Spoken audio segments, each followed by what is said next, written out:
usually buys a safe, balanced smartphone. The OnePlus Nord 6 ignores that expectation to chase a very different set of priorities. It is built around a massive 9,000 mAh battery, processing power from the Snapdragon 8S Gen 4 tier, and a hyper-fast 165Hz display. But those high-end internals come at a price.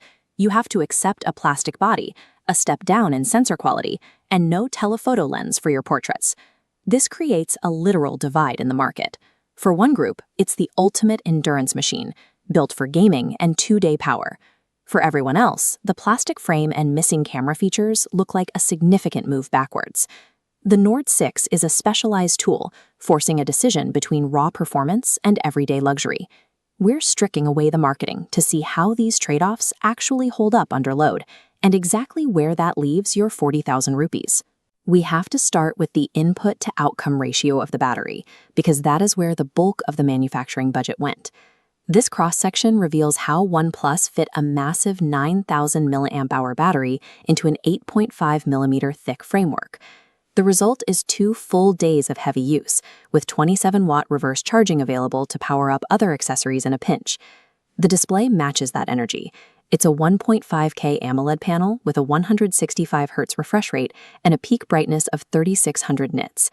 In real-world use, that means visibility is clear under the harshest afternoon sun, and system animations feel significantly more fluid than the standard 120Hz screens we usually see. But cramming that much power into this frame creates physical friction. This breakdown shows the cost.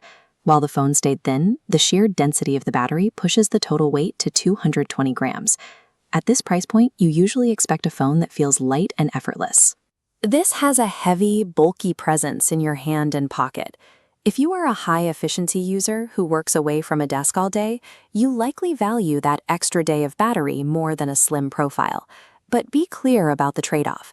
You are sacrificing everyday comfort for raw battery stamina. That massive battery allows for extended gaming sessions that would kill most other phones.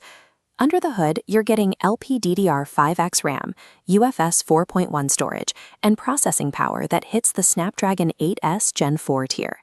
When you launch titles like BGMI or Call of Duty, you can maintain gameplay at 120 to 144 frames per second.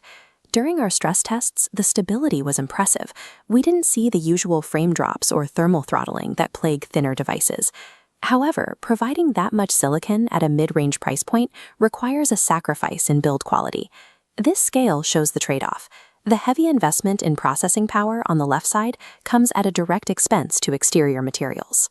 To maintain the price, OnePlus replaced the premium metal frame with a plastic back and plastic frame. In the hand, this plastic feels significantly less premium than the glass and metal competition. It lacks the dense, high-end tactile feel you expect for 40,000 rupees. Performance-focused users might not care, especially if the phone is going straight into a protective case. But the conclusion is unavoidable. Putting flagship power in this budget means you are losing the flagship feel. The final compromise is the one that will likely decide the purchase for most people: the cameras. The data shows a clear step back. Last year's Nord 5 featured the Sony Light 700 sensor, but the Nord 6 uses the smaller Light 600 and drops the selfie camera to 32 megapixels. You'll also notice a telephoto lens is completely missing. Because the sensor is smaller, the photos we took showed noticeably soft details and a tendency to miss the exposure. The camera struggles in low light and indoor environments, where the sensor isn't large enough to resolve the scene cleanly. For anyone buying a phone to take social portraits or document their life, these results are a problem. When you spend 40,000 rupees, the standard is reliable, sharp photography in any environment. Instead, the Nord 6 delivers soft, underexposed images that feel out of place on a premium-priced device.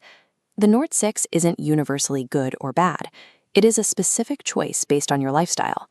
To decide, follow this framework. What is the one thing you need your phone to do perfectly? If your priority is extreme gaming, heavy media use, and a battery that never dies, the Nord 6 is an unbeatable tool. For that specific user, the performance and endurance justify every other compromise. But if you prioritize premium build quality, sharp photography, and a slim design, this is an easy skip.